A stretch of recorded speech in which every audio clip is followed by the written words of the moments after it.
যারা সত্যের পথে চলে, যারা সত্যের পক্ষে কথা বলে, ফাঁসির কাস্টে গেলেও এমনও দেখা যায় ফাঁসির দড়ি ছিঁড়ে গিয়ে কোনো ঘটনা অলৌকিকভাবে ঘটে গিয়ে আল্লাহ তাকে হেফাজত করে দেয়। এজন্যে ইমানদার সব সময় ভরসা করবে কার উপরে? আল্লাহর উপরে। জীবনের শেষ মুহূর্ত পর্যন্ত সবর করে ধৈর্যের সাথে অন্যায়ের প্রতিবাদ করে যাবে। এটা হলো মুমিনের কাজ। ঠিক কিনা বলেন? হযরত জিবরাইল আসলেন, নবীজি রায় দিবেন। ইন দ্য মিন টাইম জিবরাইল আসলেন, বললেন ইয়া রাসূলুল্লাহ একটু অপেক্ষা করেন, আপনি রায় দেওয়ার আগে আল্লাহর পক্ষ থেকে ঘোষণাটা শুনে নিন। আল্লাহর পক্ষ থেকে কি ঘোষণা? আল্লাহ জানাই দিয়েছে, লাকাদ সামিআল্লাহু কাওলাল্লাযীনা ক্বালু ইন্নাল্লাহা ফাকীরু ওয়া নাহনু আগনিয়া। ওগো পয়গম্বর, আল্লাহ রাব্বুল আলামিন বলেন, লাকাদ সামিআল্লাহু কাওলাল্লাযীনা ক্বালু, আমি আল্লাহ শুনেছি তারা বলেছে ইন্নাল্লাহা ফাকীরু ওয়া নাহনু আগনিয়া, আল্লাহ হইলেন ফকির আর তারা বলে ধনী। বলেন নাউজুবিল্লাহ। আল্লাহকে যে ফকির বলছে, লাকাদ সামিআল্লাহ, আমি আল্লাহ শুনছি। বলেন সুবহানাল্লাহ। আবু বকরের পক্ষে আল্লাহর পক্ষ থেকে যখন এই আয়াত নাজিল হয়ে গেল, আল্লাহর পক্ষ থেকে যখন এই আয়াত নাজিল হইল, আবু বকরের পক্ষে সাক্ষী এসে গেল। এবার আল্লাহর পয়গম্বর বলে, এরে ইহুদি, তুই না বলছিস আল্লাহর কসম তুই আল্লাহকে গালি দেস নাই? ইহুদি এবার থরথর কইরা কাঁপে, কয় হুজুর আমি কি আর বুঝছিলাম আয়াত নাজিল হইয়া যাবে? প্রিয় ভাইয়েরা, যারা নষ্ট, যারা পথভ্রষ্ট, যারা ইহুদি আর খ্রিস্টানদেরকে অনুসরণ করে, এরা চূড়ান্ত বিপদ আসার আগেও এরা সতর্ক হইতে পারে না। এটা হলো তাদের জন্য আল্লাহর পক্ষ থেকে লানত। এই জন্য সদা সত্য কথা বলতে হবে, সত্য পথে চলতে হবে। এটা কার আদর্শ? নবীর আদর্শ, সাহাবায়ে কেরামের আদর্শ। আলহামদুলিল্লাহ, দারুল উলুম মারকাজুল কোরআন মাদ্রাসা ও নূর জামে মসজিদ এলাকাবাসীর উদ্যোগে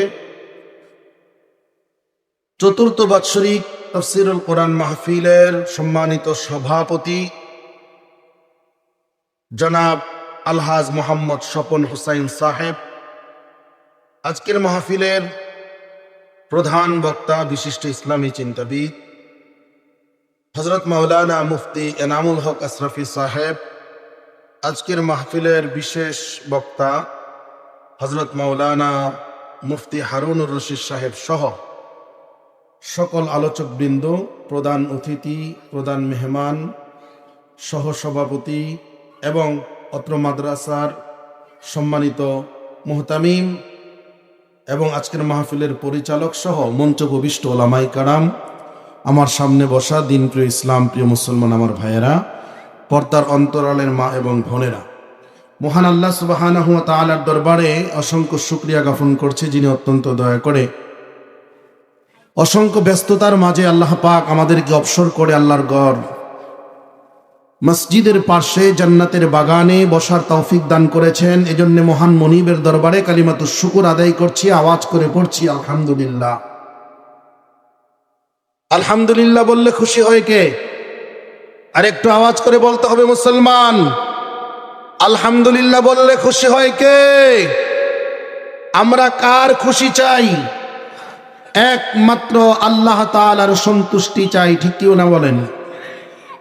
ওই হাবিব মুহাম্মদ সাল্লাল্লাহু আলাইহি ওয়াসাল্লামের উপরে লক্ষ কোটি দুরূদ পড়ছি, যার উছিলায় আল্লাহ তাআলা এই বিশ্বভবনকে সাজিয়েছেন। সেই নবীর উপরে একবার মহাব্বতে সকলেই দুরূদ পড়ি, বলি সাল্লাল্লাহু আলাইহি ওয়াসাল্লাম। সম্মানিত উপস্থিতি, সময় একেবারে অল্প, কিছুক্ষণ পরেই হয়তো আর 25 মিনিট পরেই এশারের আজান হবে। তো এই অল্প সময়ের ভিতরে লম্বাচূড়া কথা বলারও কোনো সুযোগ নেই। শারীরিকভাবেও আমি অসুস্থ, যেহেতু মাদ্রাসার প্রোগ্রাম এজন্য এসেছি। ছেলেকে পাঠিয়ে দিয়েছিলাম যে আমার পরিবর্তে ছেলে কথা বলবে। তারপর হুজুর বলল যে আপনি একটু কথা বলেন, মুরব্বীরা যেহেতু আপনাকে চায়। তো যেই কয়েক মিনিট কথা বলি আমরা একটু মনোযোগের সাথে শুনবো ইনশাল্লাহ। কি বলেন? মনোযোগ থাকবে তো সবার ইনশাআল্লাহ। আমি আপনাদের সামনে পবিত্র কোরআন কারীমে সূরা আল ইমরানের 30 নম্বর আয়াতে কারিমা তেলাওয়াত করেছি। এই আয়াতের মধ্যে আল্লাহ তাআলা যেই মেসেজটা আমাদেরকে দিয়েছেন সেটা হলো, আল্লাহ বিশ্ববাসীকে বলছেন যে তোমরা যদি আমি আল্লাহকে পাইতে চাও, আমি আল্লাহকে ভালোবাসতে চাও, তাহলে অবশ্যই তোমরা মুহাম্মদ সাল্লাল্লাহু আলাইহি সাল্লামের ইত্তেবা করতে হবে। জোরে বলেন, কার ইত্তেবা? মুহাম্মদ সাল্লাল্লাহু আলাইহি ওয়াসাল্লাম, যিনি আল্লাহর রসুল, যিনি আল্লাহর নবী, যিনি আমাদের নবী, যিনি সকল নবীদের নবী। ঠিক কিনা বলেন? প্রিয় ভাইয়েরা, সমস্ত সাহাবায়ে কেরাম রসুল সাল্লাল্লাহু আলাইহি ওয়াসাল্লামকে ভালোবেসেছেন। ঠিক কিনা? আমরা শুধুমাত্র নবীকে ভালোবাসার কথাই বলে যাই, কিন্তু আসলে নবীকে ভালোবাসার মাধ্যমই হলো আল্লাহকে ভালোবাসা। ঠিক কিনা? ভালোবাসার নিদর্শনটা কেমন হবে, নমুনাটা কেমন হবে, এটা আমাদেরকে সাহাবায়ে কেরাম শিখিয়েছেন। কে শিখাইছে?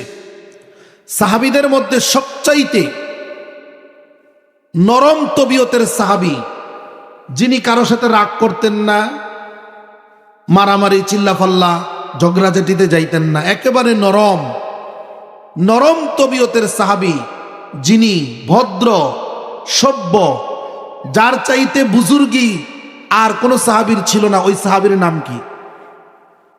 এটা আওয়াজ করে বলেন।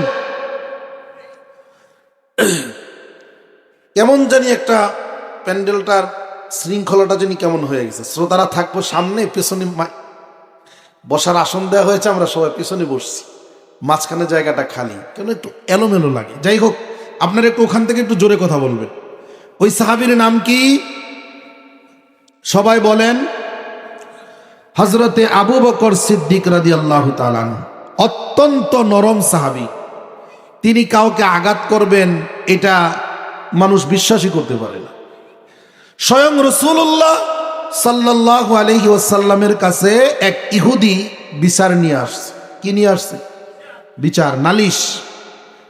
আয়েশা বলতেছে, মুহাম্মদ সাল্লাল্লাহু আলাইহি সাল্লাম আমাকে প্রচন্ড প্রহর করেছে, আঘাত করেছে আপনার সাহাবী। নবী বললেন, কোন সাহাবী? ওই ইহুদি বলেন, আপনার সাহাবী আবু বকর। নবীজি বললেন, তুমি মনে হয় কোথাও ভুল করতেছ। তোমার গায়ে, তোমার গালে যে আঘাতের চিহ্ন দেখা যায়, এই আঘাত প্রাপ্ত তুমি, এতে সন্দেহ নাই, কিন্তু তুমি যে আমার সাহাবী আবু বকরের কথাটা বলতেছো, এখানে মনে হয় তোমার একটা মিস্টেক হচ্ছে, ভুল করছো, হয়তো তোমাকে ওমর মেরেছে। ইহুদি বলে, না হুজুর, আমার আবু বকরই মারছে। নবী বিশ্বাস করতে কষ্ট হচ্ছে। নবী আবু বকরকে ডাকবেন, ওমরকে ডাকবেন। ইন দ্য মিন টাইমে হযরত আবু বকর হুজুরের দরজায় এসে হাজির। আবু বকর রাদিয়াল্লাহু তাআলা আনহুকে দেখে হুজুর মুস্কি হাসলেন আর জিজ্ঞাসা করবেন, আবু বকর তুমি এসেছো, ভালোই হয়েছে। কিন্তু তার আগেই হযরত আবু বকর ইহুদিকে দেখে তেলে বেগুনে গরম হয়ে গেছে। ডাইকা বলতেছে, ইয়া রাসূলুল্লাহ, অনুমতি দেন এই ইহুদির বাচ্চাটারে একটা ভালো করে থাপ্পড় দেই। সুবহানাল্লাহ বলবেন না? নবীজির কি আর বুঝতে বাকি আছে যে ইহুদিরে যে আগে মারছে সে যে আবু বকরই মারছে, এটার বুঝতে বাকি আছে? নবীজি ডাক দিয়া বলে, আবু বকর, এই ইহুদি বারবার আমাকে বলতেছিল তুমি ইহুদির গায়ে আঘাত করেছ, কিন্তু আমি সেটা বিশ্বাস করতে চাই নাই।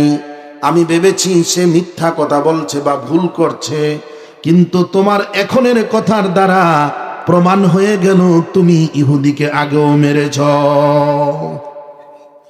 হযরত আবু বকর বলে, ইয়া রাসূলুল্লাহ, আমার নবীজি, এই ইহুদির বাচ্চাকে কিছুক্ষণ আগে থাপ্পড় মেরে আমি জমিনের গর্তের মধ্যে ফেলে দিয়েছিলাম, কিন্তু সে আর দাঁড়ায় নাই, যার কারণে তাকে আর মারতে পারি নাই, কিন্তু মনের রাগ তো রয়ে গেছে। এখন দেখি আবার সে আপনার সামনে, এই জন্যে বলছি হুজুর অনুমতি দেন ভালো করে তাকে আঘাত করি। নবী বলেন, ও আবু বকর, তুমি তো কাউকে মারার মতো ব্যক্তি না, তুমি তো শান্ত সুষ্ঠ ব্যক্তি, নরম তবিয়তের মানুষ, তুমি কেমন করে ইহুদিকে মারো? হযরত আবু বকর বলে, ইয়া রাসূলুল্লাহ, ওগো আল্লাহর পয়গম্বর, আমি কেমন করে ইহুদিকে মারি, আমি আপনাকে কেমন করে বুঝাবো গো আবু বকর? নবীজি বলেন, আবু বকর রে, সে কি আমাকে গালি দিয়েছে নাকি? বলে, না হুজুর, আপনাকে গালি দেয় নাই। আরে আবু বকর, আমি জানি তুমি আমাকে সবচাইতে বেশি ভালোবাসো, আমার জন্য তুমি তোমার বাবাকে পর্যন্ত ছাড় দাও নাই। হযরতে আবু বকরের বাবার নাম হলো আবু কুহাফা। আবু কুহাফা তখন মুসলমান হয় নাই। বিশ্ব নবীর ব্যাপারে একটা মন্তব্য করেছিল আবু কুহাফা। হযরতে আবু বকর সাথে সাথে বাবার গালে এত জোরে আঘাত মেরে দিলেন, আর বাবা জমিনের মধ্যে পড়ে গেলেন। বাবাকে বললেন, বাবা, এখনের মুহূর্ত, এই মুহূর্তে তোমাকে যে আমি আঘাত করেছি, পরবর্তীতে আর কোনো সময় যদি আমার নবীর ব্যাপারে তুমি মন্তব্য করো, এখন তো তোমাকে শুধুমাত্র থাপ্পড় মারলাম, কিন্তু পরবর্তীতে কোনোদিন যদি আমার নবীর ব্যাপারে কোনো মন্তব্য করো, আমি আমার তরবারি দিয়া তোমার কল্লা দেহ থেকে আলাদা করে দেব। ভালোবাসা কাকে বলে? নবীকে কেমন ভালোবাসছে? নবী বলছেন, সব কিছুর চাইতে আমি নবীকে বেশি ভালোবাসতে হবে যদি তুমি মুমিন হও। আবু বকর মুমিন কিনা প্রমাণ করেছে, বাবার চাইতে নবীকে ভালোবাসে। নবীজি বলেন, আবু বকর, ইহুদিকে আমাকে গালি দিছে। বলে, না ওগো আল্লাহর পয়গম্বর, সে আপনাকে গালি দেয় নাই। বলে, তাহলে কেন তুমি তাকে মারলা? তুমি তো মারার মতো ব্যক্তি না। আবু বকর বলে, হুজুর, সে আপনাকে গালি দেয় নাই, কিন্তু সে আমার আল্লাহকে নিয়ে কটাক্ষ করেছে। আল্লাহকে নিয়ে কটাক্ষ করছে। হুজুরের শরীরের রক্ত গরম হয়ে গেছে। নবীরে গালি দিলে নবী বরদাস্ত করতে পারে, কিন্তু আল্লাহ বরদাস্ত করতে পারে না। কিন্তু আল্লাহকে গালি দিলে বিশ্ব নবীও বরদাস্ত করতে পারে না। সুবহানাল্লাহ। প্রিয় ভাইয়েরা, নবী রাগ হয়ে গেলেন, ডেকে বললেন, এর ইহুদি, তুই কি আমার আল্লাহকে গালি দিয়েছিস? এবার ইহুদি হিসাব মিলাইয়া দেখে, যখন গালি দিয়েছি, যখন আল্লাহকে মন্দ বলছি, তখন মুসলমান কেউ ছিল না আবু বকর ছাড়া। আমার পক্ষে সাক্ষী আবু বকর খুঁজা পাবে না। এখন সুযোগ নিয়ে আসে মিথ্যা বলতে শুরু করছে। এই ক্লাসের লোক আমাদের সমাজে আছে না নাই? মিথ্যা কথা বলে এমন লোক আছে না নাই? বিচারে জিতার জন্য মিথ্যা বলে, 5,000 আর 10,000-এর জন্য সত্যকে মিথ্যা রায় দিয়ে দেয়, আছে না নাই? আমার দেশের বিচারকরা টেয়া খাইয়া বিচার করে না, হ্যাঁ, খালি বান্ডেল খায়, বান্ডেল। এই ধরনের চরিত্র যাদের, অর্থের বিনিময়ে মিথ্যা বলে, স্বার্থের বিনিময়ে মিথ্যা বলে, বিপদ থেকে বাঁচার জন্য মিথ্যা বলে, এরা হলো ইহুদির দালাল। প্রিয় ভাইয়েরা, ইহুদি বলে, ওগো আল্লাহর পয়গম্বর, আল্লাহর কসম করে বলে আমি আল্লাহকে গালি দেই নাই। কার কসম খাইছে? সত্য কসম খাইলো না মিথ্যা কসম খাইলো? আমাদের দেশে মিথ্যা কসম খাওয়ার লোক আছে না নাই? দেখবেন কোদালের কসম, কুড়ালের কসম, কোনো কসম আর বাদ দেয় না, কিন্তু আসলে যা কইতাছে সব মিথ্যা কথা। ঠিক কিনা বলেন? ব্যবসার কসম, এই ডায়েরির কসম, এইটার কসম, মায়ের কসম, বাপের কসম, কসমের শেষ নাই। এই সকল কসম খাওয়া, এগুলো হলো শয়তানের চরিত্র। মুসলমান ইমানদার সাধারণ বিষয় নিয়ে কসম খেতে পারে না। চূড়ান্ত যদি হয়ে যায়, চূড়ান্ত যদি বিপদ চলে আসে, তখন শুধুমাত্র আল্লাহর কসম খাবে। কার কসম?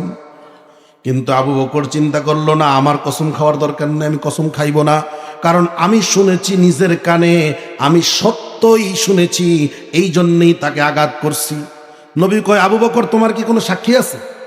আবু বকর কয়, হুজুর, না, কোনো সাক্ষী নেই। তাইলে তো সে তো কসম খাইয়েছে, তুমি কসম খাও। আবু বকরকে আমি কসম খাইতাম না। আমি যে বলছি নবী, এটাকে আপনি বিশ্বাস করেন না? নবী বলে, তুমি বলছো, এটা আমার বিশ্বাস করা না করা এটা আদালত না। আদালতের কাজ হলো সাক্ষী দিতে হবে। আদালত কি চায়? আবু বকর বলে, ইয়া রাসূলুল্লাহ, আপনিই না আমাকে বলেছেন সিদ্দিক, আমি চূড়ান্ত সত্যবাদী, আপনিই না সিদ্দিক নাম উপাধি দিয়েছেন। নবীজি বলেন, আবু বকর রে, এটা আদালতে অ্যাকসেপ্ট হবে না, তুমি সত্যবাদী, তোমাকে সিদ্দিক উপাধি দিয়েছি, আরো যত কিছু আছে তুমি সত্য বলেছ, এটা ঠিক আছে, আদালত সাক্ষী চায়। কি চায়? সাক্ষী চায়। হুজুর আমার কোনো সাক্ষী নেই, আমার সাক্ষী আল্লাহ।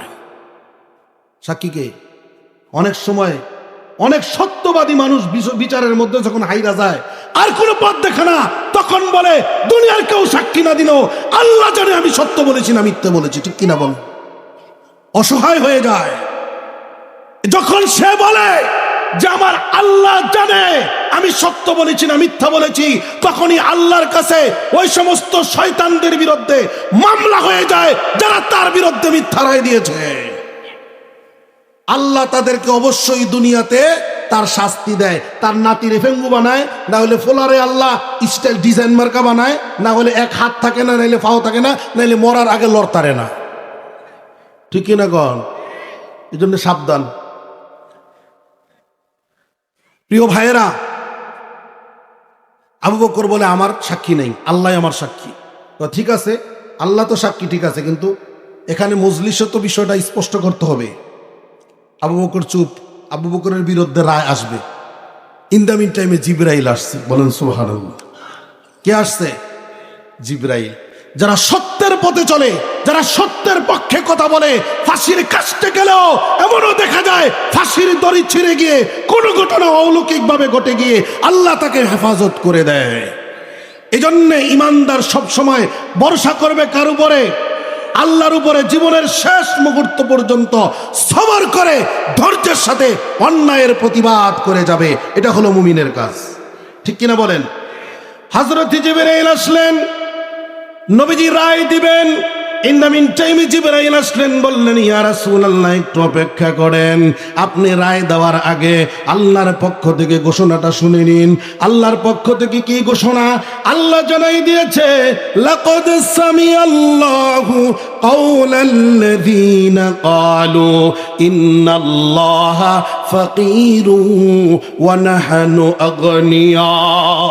ওগো পয়গম্বর, আল্লাহ রাব্বুল আলামিন বলেন, লাকাদ সামিআল্লাহু কাওলাল্লাযীনা ক্বালু, আমি আল্লাহ শুনেছি তারা বলেছে ইন্নাল্লাহা ফাকীরু ওয়া নাহনু আগনিয়া, আল্লাহ হইলেন ফকির আর তারা বলে ধনী। বলেন নাউজুবিল্লাহ। আল্লাহকে যে ফকির বলছে, লাকাদ সামিআল্লাহ, আমি আল্লাহ শুনছি। বলেন সুবহানাল্লাহ। আবু বকরের পক্ষে আল্লাহর পক্ষ থেকে যখন এই আয়াত নাজিল হয়ে গেল, আল্লাহর পক্ষ থেকে যখন এই আয়াত নাজিল হইল, আবু বকরের পক্ষে সাক্ষী এসে গেল। এবার আল্লাহর পয়গম্বর বলে, এরে ইহুদি, তুই না বলছিস আল্লাহর কসম তুই আল্লাহকে গালি দেস নাই? ইহুদি এবার থরথর কইরা কাঁপে, কয় হুজুর আমি কি আর বুঝছিলাম আয়াত নাজিল হইয়া যাবে।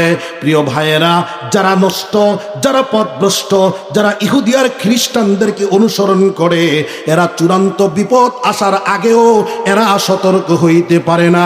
এটা হলো তাদের জন্য আল্লাহর পক্ষ থেকে লানত। এই জন্য সদা সত্য কথা বলতে হবে, সত্য পথে চলতে হবে। এটা কার আদর্শ? নবীর আদর্শ, সাহাবায়ে কেরামের আদর্শ, আল্লাহর শিক্ষা। আল্লাহ তাআলা আল্লাহর হাবিবের আদর্শকে গ্রহণ করার তৌফিক দান করেন। বলেন আমিন।